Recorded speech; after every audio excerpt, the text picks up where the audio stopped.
Masih di acara Sporta, kita masuk di segmen terakhir. Acara Sporta kerjasama Sonora bersama dengan bolasport.com. Saya masih ditemani oleh Berry Bagja dan Bonifasius Anggit Putra Pratama dari bolasport.com.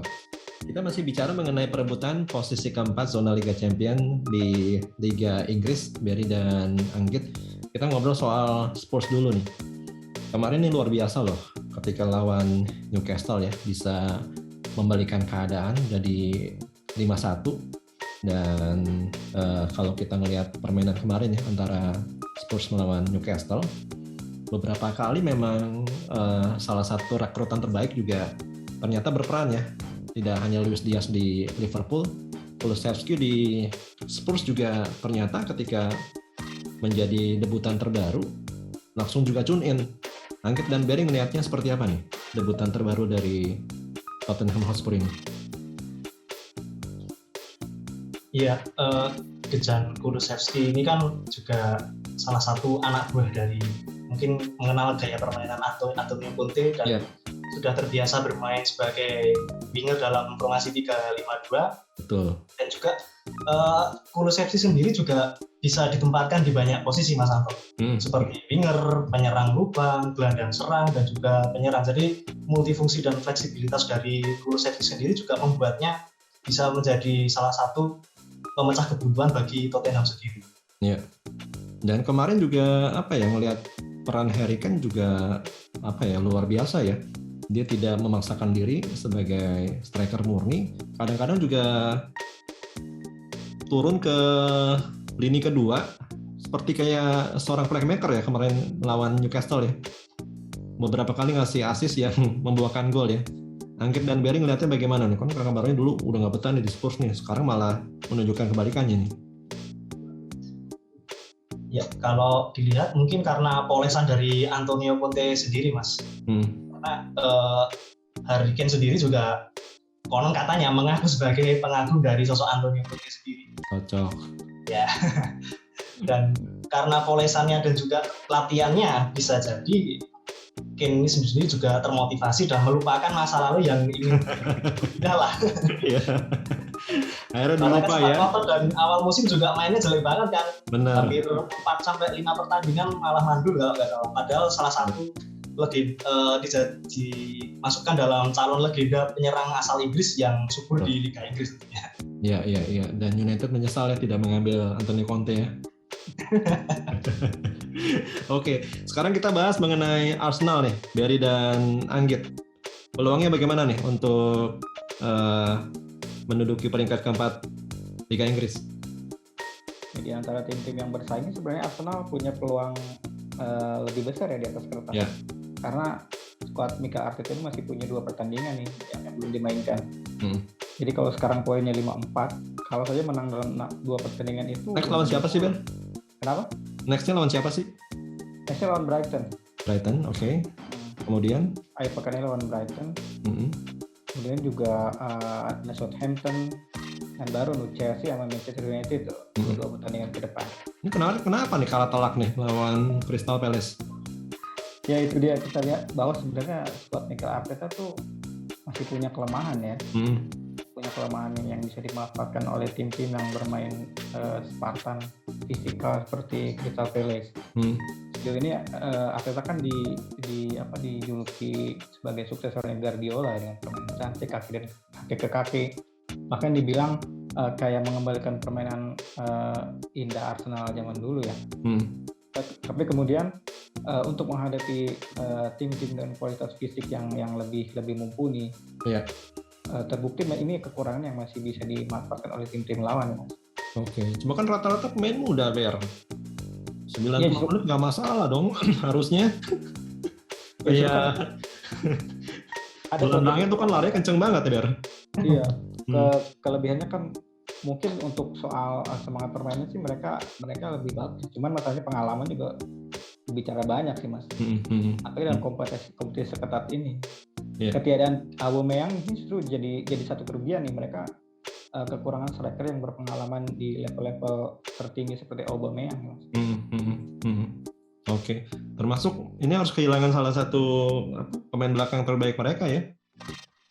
Tierney cedera ya kalau nggak salah ya. Kita lihat juga lini belakang Arsenal waktu lawan Palace juga emang keteteran banget ya. Oke. Dan Palace juga terkenal mempunyai gelandang dan striker dengan kecepatan tinggi ya. Tapi dengan serangan balik yang benar-benar tajam. Balik. Betul. Oke. Sekarang kita beralih ke aduh sebenarnya malas juga nih ngomongin United nih. Ini Mas Anto nih ya. Ini kenapa nih? Rangnick masih mencari bentuk, belum ketemu atau memang karena dia kan datang dengan pemain ini ya bawaan si Solskjaer ya. Apakah belum menemukan bentuk dengan pemain-pemain lama ini atau gimana, Ber? Ya kalau melihat Rangnick kan sebenarnya masalahnya agak kompleks sih. Ini ada antara perpaduan karena mungkin adaptasi taktik yang nggak cocok dengan materi yang sekarang. Terus juga ada isu soal kamar ganti ya, di mana ada dominasi Ronaldo di situ kabarnya, dan itu dibilang salah satu faktor yang memecah ruang ganti itu sendiri. Karena begitu dominannya sosok Ronaldo sebagai aktor utama di kamar ganti United ya. Padahal secara permainan sendiri Rangnick sebenarnya udah mencoba-coba tuh berapa komposisi, pakai formasi ini, pakai pola ini. Kadang-kadang menghasilkan hasil yang bagus, kadang-kadang juga di luar dugaan. Itulah mungkin bahwa sekedar nama besar di liga lain, kapasitasnya akan berbeda kalau harus menangani klub sebesar MU, apalagi di liga yang baru, di Liga Inggris seperti ini. Iya, cocoknya di akademi mungkin ya, Mer ya. Karena salah satu keunggulan Rangnick sih itu, dia tuh membentuk tim yang bisa dikatakan mediocre menjadi tim penghasil pemain-pemain yang bagus gitu, bukan tim yang dari awalnya sudah ada bintang besar gitu. Bahkan ini jadi tantangan tersendiri juga buat Rangnick sih di dunia pelatihan. Iya, ini dengar-dengar ada beberapa nama, Ber, yang akan menggantikan Rangnick. Karena kan tugasnya dia kan cuma sampai musim ini ya. Iya betul. Musim depannya dia 2 tahun lagi, jadi perannya di konsultan di klub. Oke. Kalau sejauh ini belakangan yang paling hot sih Erik ten Hag kan, pelatihnya Ajax. Bukan karena murah kan ya? Kayaknya salah satu faktor juga sih. Kayaknya pasti nggak bakal setinggi Pochettino, apalagi Luis Enrique ya. Cuman Erik ten Hag ini diidentifikasi punya beberapa keunggulan sih. Yang pertama kebisaan dia meroketkan pemain muda, kemudian juga dengan gaya bermain identitas yang jelas gitu. Di Ajax sendiri kan kita tahu permainan gaya Ajax itu sudah benar-benar mengakar, dan itu terbukti sukses diterapkan oleh Ten Hag. Nah, mungkin filosofi itu pula yang ingin dilihat oleh United ya, bagaimana Ten Hag membuat tim bermain indah, bukan cuma bermain indah tapi juga menghasilkan output yang bagus gitu. Iya. Kenapa bukan Pochettino yang lebih mengenal Liga Inggris? Nah, Pochettino juga sempat masuk ini ya, sempat pertimbangan. Cuman kalau menurut kabar yang beredar, ngelihat permainan PSG sendiri ya musim ini jauh dari ekspektasi lah. Mereka mungkin masih bagus di Liga Prancis, cuma Liga Champions bayangin aja dengan materi sekelas ada Messi, Neymar, Mbappe segala macam, buktinya tetap gagal juga. Mungkin untuk segi permainan Pochettino mungkin menawarkan sesuatu yang fresh lah untuk squad United. Cuman untuk hasil akhir kita nggak tahu. Nggak ada yang tahu sih sebenarnya. Mungkin belum siap kali melatih main-main bintang kali ya. Bisa jadi begitu. Siap. Sekarang kita beralih ke West Ham. Ini West Ham kan awal-awal musim kan juga luar biasa ya, Anggit dan Berry ya. Cuma sekarang terlempar ke luar 5 besar nih. Ada apa gerangan? Berry atau Anggit? Iya. Kalau lihat dari West Ham mungkin dari segi materi pemainnya juga bisa dilihat cukup berbeda dari para pesaingnya di posisi 4 besar ya Mas Anto. Karena musim ini sebenarnya David Moyes sudah banyak mengubah wajah West Ham sendiri sampai masuk ke perempat final Liga Eropa kalau nggak salah. Nah, ini juga bisa menjadi catatan bagi West Ham karena penyerang mereka juga istilahnya hanya mengandalkan sosok dari Michail Antonio, kemudian lebih bermain pada sayap dengan mengandalkan Jarrod Bowen dan juga Said Benrahma. Tetapi ketergantungan dari pemain-pemain itu juga bisa menjadi blunder bagi David Moyes sendiri, mengingat cadangannya dari West Ham sendiri tidak sebanding dengan starter mereka di line up. Iya, kualitasnya beda banget ya, gitu ya. Iya. Iya. Oke. Cuma ada nggak kemungkinan mereka bisa masuk 5 besar setidaknya kansnya? Kalau melihat kansnya mungkin mereka masih harus melewati 3 laga berat, Mas. Karena di Liga Inggris sendiri mereka masih harus bertemu dengan Chelsea, lalu ada 2 derby London sebenarnya, melawan Chelsea, kemudian melawan Arsenal, lalu di pekan ke-37 masih harus menjamu Manchester City.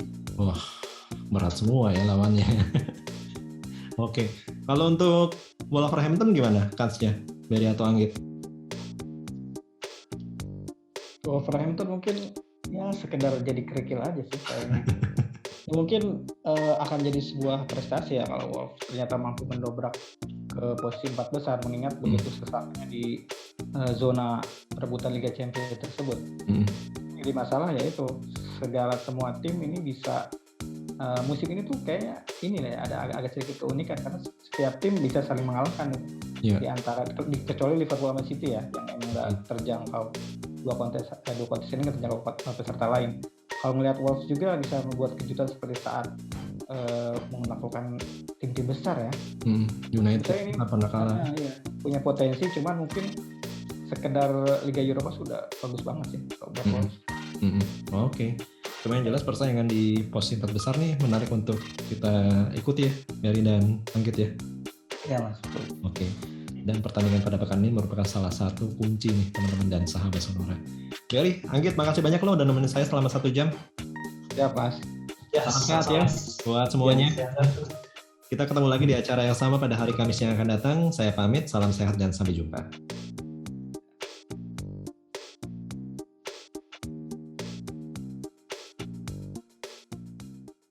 Terima kasih sudah menonton. Silakan subscribe, like, dan jangan lupa komen di bawah ya Bola Spotter.